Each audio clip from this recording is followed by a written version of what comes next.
Jennifer Walsh stood in the gleaming lobby of Meridian Corporation, her 8-month-old twins Maya and Ethan nestled in her arms. At 28, she'd been through more than most people face in a lifetime. The tailored beige suit she wore was borrowed from her sister. The confidence she projected was borrowed from desperation. Behind her, the city stretched gray and indifferent through floor-to-ceiling windows. Her babysitter had canceled 30 minutes before this crucial interview. Jennifer had no choice but to bring Maya and Ethan. She whispered to them softly, praying they'd stay calm just long enough for her to secure this marketing director position. It was her last hope after 6 months of rejection. The elevator doors opened. Jennifer stepped inside, her heart hammering. She'd researched the company thoroughly, but had never seen a photo of the CEO. Meridian was known for being private, exclusive, built by someone who valued results over publicity. The elevator climbed. Maya gurgled softly. Ethan's tiny hand wrapped around Jennifer's finger. She thought about the eviction notice tucked in her purse, about the dwindling savings account, about how she'd promised her babies they'd be okay even when she wasn't sure she believed it herself. The doors opened onto the executive floor. Polished concrete, minimalist design, the kind of success that whispered rather than shouted. A receptionist smiled warmly, unfazed by the babies, and directed Jennifer to a glass-wall conference room. "Mr. Ashford will be with you shortly," the woman said kindly. Jennifer froze. Ashford. The name hit her like a wave. It couldn't be the same person. The world wasn't that small, that cruel, that impossibly connected. But when the conference room door opened 5 minutes later, Jennifer's breath stopped completely. Evan Ashford stood in the doorway. 32 years old, devastatingly handsome in a dark suit, his brown hair perfectly styled. He held a tablet and was reading something, not yet looking up. Then he did. The tablet nearly slipped from his hands. "Jennifer," he whispered. For years collapsed in an instant. Jennifer saw the college library where they'd studied together. The late-night conversations about dreams and fears. The way Evan had looked at her like she was his entire world. Then she saw the argument, his family's demand that he focus on business school instead of a serious relationship, the painful decision to part ways so he could build his future. She'd never told him she was pregnant. By the time she discovered it, 2 months after their breakup, Evan had moved to New York for his MBA. She tried to find him, but he'd changed his number, disappeared into his new life. Pride and heartbreak had stopped her from trying harder. She decided to raise the twins alone, believing he'd moved on, believing she had to be strong enough for all of them. Now here he stood, staring at her and the 2 babies in her arms with an expression of pure shock. "Hello, Evan," Jennifer said quietly. She lifted her chin, found the strength she cultivated through late-night feedings and lonely decisions.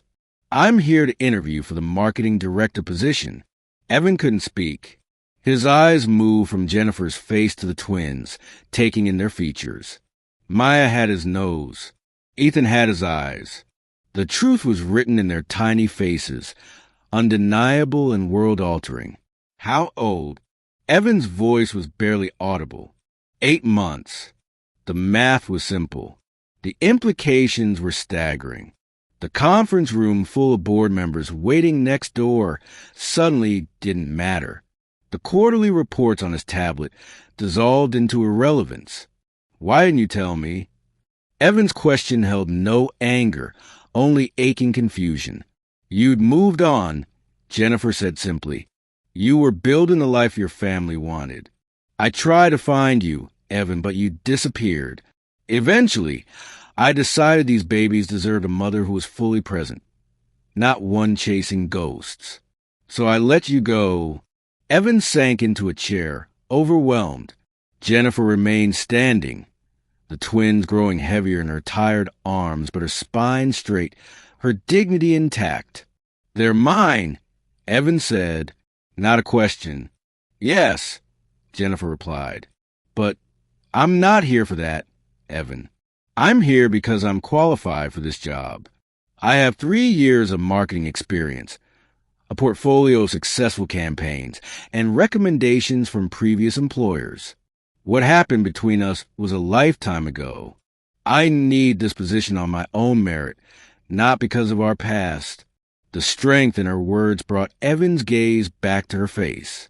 He saw something there he'd missed 4 years ago, a resilience, a fierce capability that took his breath away. This wasn't the uncertain college girl he'd loved.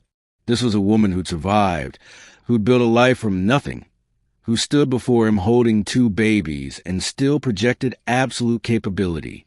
The board is waiting, Evan said slowly, for your presentation. Jennifer nodded. I'm ready. What happened next became legend in Meridian Corporation. Jennifer Walsh, holding 8-month-old twins, delivered the most compelling marketing strategy presentation the board had ever witnessed. She spoke about authentic brand storytelling, about connecting with customers through genuine values rather than empty promises. She talked about building loyalty through consistency and heart. Maya fell asleep on her shoulder. Ethan watched the board members with curious eyes. Not once did Jennifer apologize for their presence or act like her children made her less professional. She integrated them seamlessly, even making a joke about multitasking when Ethan grabbed her notes. The board was mesmerized. So was Evan, watching from the back of the room, seeing clearly what he'd been too young and foolish to recognize 4 years ago. This woman was extraordinary.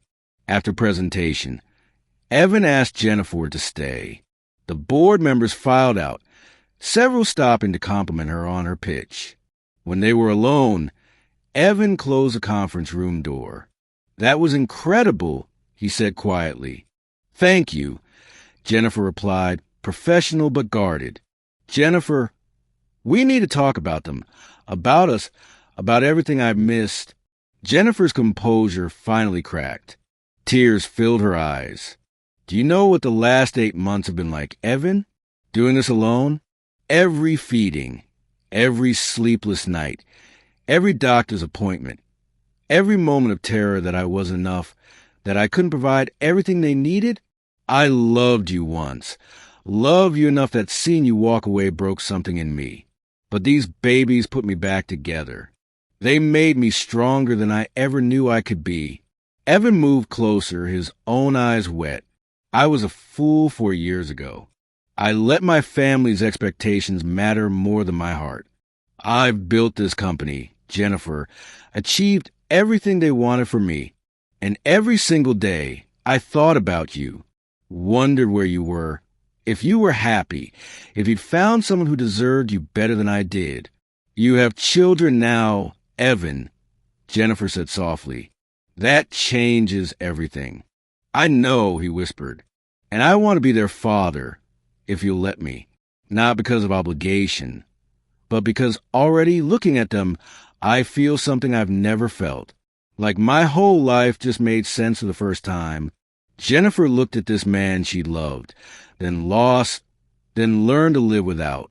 I need this job, Evan, but not as a favor, not as charity. If you hire me, it has to be because I earned it. You did, Evan said firmly,